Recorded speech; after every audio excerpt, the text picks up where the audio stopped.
Broadcasting live from the True Crime Today studios to the world. This is Murder in the Morning with Tony Bruschi and Stacey Cole. From the Hit Killers podcast, Murder in the Morning. Alec Baldwin is not a happy camper, after being drugged through criminal court last year on something that was really a horrible accident.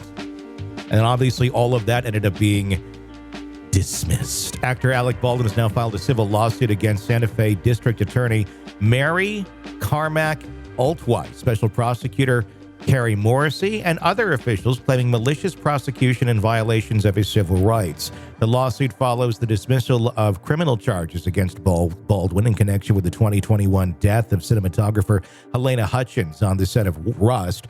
Baldwin was holding a prop pistol during a rehearsal when it discharged, killing Hutchins and wounding actor Joel Souza. Baldwin faced an involuntary manslaughter charge, which was thrown out in July by Judge Mary Marlowe Sommer.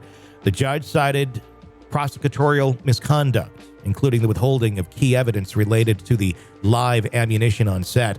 The lawsuit filed Thursday names additional defendants, including investigators from the Santa Fe County Sheriff's Office, the 1st Judicial District Attorney's Office, the Santa Fe County Board of Commissioners, and the county itself.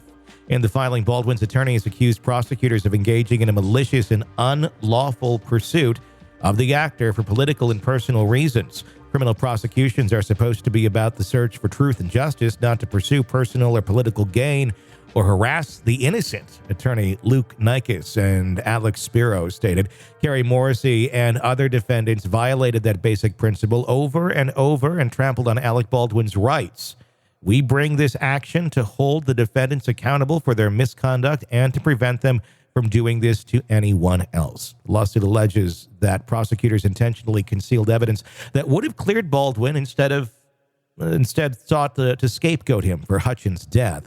Special Prosecutor Andrea Reeb is accused of making statements about how pursuing the case could benefit her political career as a Republican state representative. Baldwin's attorneys claim that false and incomplete testimony from Morrissey was used to secure his indictment. Responding to the lawsuit, Morrissey said in October of 23, the prosecution team became aware that Mr. Baldwin intended to file a retaliatory civil lawsuit. We look forward to our day in court.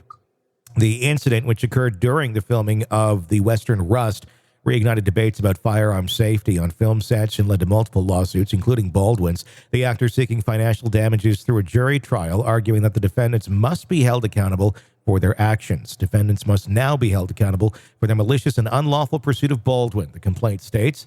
It'll be interesting to see where that goes. And I'm guessing, is this an area, is this a state that I don't know where it's filed in, where maybe you can't state what you're going after civilly, like a certain amount? Or is that is maybe decided by the jury in this? I believe this is in New Mexico. Okay. Every state's a little different on how they handle civil. So I'm going to guess that's why there's no, I'm suing for X amount of dollars. I'm thinking this is going to be a judge or the jury's going to. I think he's going to win. I do too. I think he's totally going to win. I think this is a really ugly case. I mean, I just remember doing an audible, when it, got thrown out. It was like, what the hell just happened here? Yeah. I mean, it was all set to get going. It was going to be a big deal. And all of a sudden, boom, boom, boom. It all fell apart. Yeah. And I think a lot of careers just went down the shitter with this whole case. Just carelessness is what it seemed like to me. Like, I don't know if it was malicious intent. I just think it was carelessness. Yeah. I could be completely wrong. I mean, I know he's going after malicious prosecution, but I just wonder if this was somebody just not really paying attention to the finer details. Well, what they figured out roughly in this is that there were live bullets that were in I'm just paraphrasing. I'm very roughly stating this, so don't quote me. There were live bullets that were used, I believe, on the set of 1898 or whatever, the other, the spinoff to Yellowstone. And they came, I guess, with the dummy rounds as well over to this set, and somehow it wasn't labeled correctly, or I don't know. There was some sort of mix-up there. I do no way, shape, or form think any of this was malicious. I don't know, what exactly went wrong here, other than you had a armorer who was very inexperienced, and maybe a more experienced one would have recognized the bullets to be what they are, because they do look different. And had that been done, I think you would have had a very different outcome. And obviously she was charged and spent some time in prison, or still is. Aren't they trying to vacate that one too? I thought so, but it's been so long since I've touched anything to do with this case. I don't quite remember. Yeah. But at the end of the day, look, it was inexperience. No one tried to have anything happen here. It's horrible what happened, but sometimes there's not a person that needs to pay. Sometimes it's just, there's no one that, we got to change a protocol, and maybe that's what needs to happen here. I think it goes back down to, how did these bullets get mixed up? And even if you do figure out how that happened, unless somebody did it maliciously, there's nothing to go after. No, and it was just a really shit situation. And again, were people paying attention? It just feels like they weren't. Like from the top, from actually on set to the prosecution of this, it just seems like there was just carelessness everywhere. Yeah. Is that just the way things are going to be in our world? Pretty much.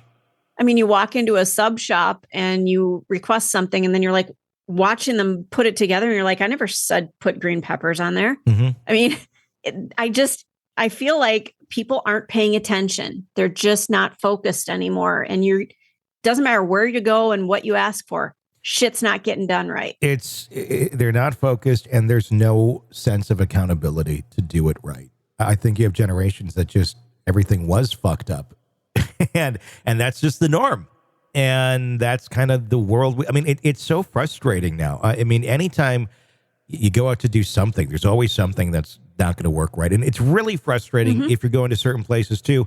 And like, you're spending some money and you're expecting, okay, this should probably be pretty good because there's more attention to detail. There's more money involved, that sort of shit. But you go to a nice hotel and the fucking TV doesn't work. Just basic shit. Like, I'd expect that at the Days Inn or something, but like not at like big expensive hotels. And then there's just like no, okay, well, we'll get somebody to look at that. Like, there's no urgency in anything either. I think, customer service, that kind of thing. I think people are just exhausted. I think the employees are, and this, we're obviously going off on a tangent here, but I think society, I think we're tired. I think a lot of people are worn out. Our give a shit is broken. We don't feel like we're being respected as employees. I don't say we as in me. I don't feel that way, but I think there's just this overwhelming feeling of, oh God, I'm never going to get ahead. I'm never going to do this. I don't give a shit. I'm just here punching the clock. I'm going to do the bare minimum. And there's just no pride anymore. And I feel like we need to get back to a different era where an employee is really treated as somebody who's respected and treated kindly. That, I understand you're giving your time and passion for my company, and a pizza party doesn't cut it. Exactly. I mean, it might help if places started paying people a livable wage, so they didn't have to do 3 other jobs on top of the one that they're already doing here. So I can see how the give a shit gets busted, because a lot of those sort of situations are folks who are going to have to be doing 2 or 3 jobs just to make it, especially if you got kids or anything like that. And if we go back in time where like things were kind of a little more on track and everything wasn't so kind of like fucked up, you were looking at a time where that person in that position of things getting fucked up or messed up or missed or whatnot, they only had to do the one job. Yeah. They didn't have to do 3 others to kind of keep the lights on and food on the table. So I think that's the big change. And I'm not bashing businesses here either. Only like super, super crazy greedy ones where you certainly have the money to do it, because a lot of small businesses, look, they're already just trying to scrape to get by as it is. And there's usually a reason why, sometimes the salaries are pretty low at certain places. It's because they're not making very much either. But sometimes they are. But that is their goal, is to make money as well. That's how this works. But there's certainly, I don't know, there's certainly room for growth there on everything. Your bigger companies are taking all of it, and your smaller companies are just trying to, pay their people what they can afford to pay their people. And that's how you get where we're at. Well, and it's just, I think, and it would be interesting to talk to Siobhan, our psychotherapist, about this. Are people just overwhelmed and exhausted? And how do we stop this cycle of people just can't do this shit anymore? And we wake up, our alarm goes off, we wake up and go, okay, I'm going to get through another day. And it's just rinse, repeat, how do we get back to a time where we're thriving again? And I don't know what stopped it, but I feel like people are just going through the motions. And when we talk about something like what happened on the set of Rust, was this a case of somebody just going through the motions, just checking a box, not checking it very well, and then somebody dies? Or inexperience. I think that's the other big part with it, with the armorer. Even if she was doing everything and checking all those boxes and paying vigilant attention, what you don't know, you don't know. Yeah. And so I wonder if that has a lot to do with it as well. Overall, a horrible tragedy, but I think those who went over the top on this one need to be called out. All right, true crime addicts, let's cut the crap. You're knee-deep in the gory details of your favorite podcast when suddenly a commercial hits like a bad meal. Seriously? You deserve better. Upgrade to True Crime Today Premium Plus on Apple Podcasts, where you can binge without those annoying ads. Plus, get extended interviews that go deeper into the darkness and early access to episodes so you can be the first to know. It's like trading up from fast food to fine dining, but with more blood. So, go ahead. Search for True Crime Today Premium Plus on Apple Podcasts. Subscribe and feast on the good stuff. In a world where the darkest secrets lie just beneath the surface. They said it was an accident, but the evidence says otherwise. Where hidden killers roam unnoticed in the shadows. I think you would definitely be looking at a blend of toxic, very bad narcissistic personality traits, and they will be vengeful and possibly resort to violence. Join Tony Bruschi as he uncovers the truth behind the most chilling cases. They said it was an accident, but the evidence clearly says otherwise. Each episode, we dig deep into the minds of those who commit the unthinkable. To your point on narcissism, he thinks in his own mind how witty he is. Yeah. But he lost that jury. I was done with him in 2 minutes. From unsolved mysteries to infamous crimes. Geez, you've just talked about how you've taught yourself how to do everything under the sun. I bet you did a YouTube video, how to best kill somebody with a knife. Hidden Killers with Tony Bruschi takes you where few dare to go. How does someone with such a dark secret go unnoticed for so long? With multiple new episodes every single day. We're not just telling stories, we're seeking justice. Listen now on Apple Podcasts or wherever you get your podcasts. Just search for Hidden Killers with Tony Bruschi.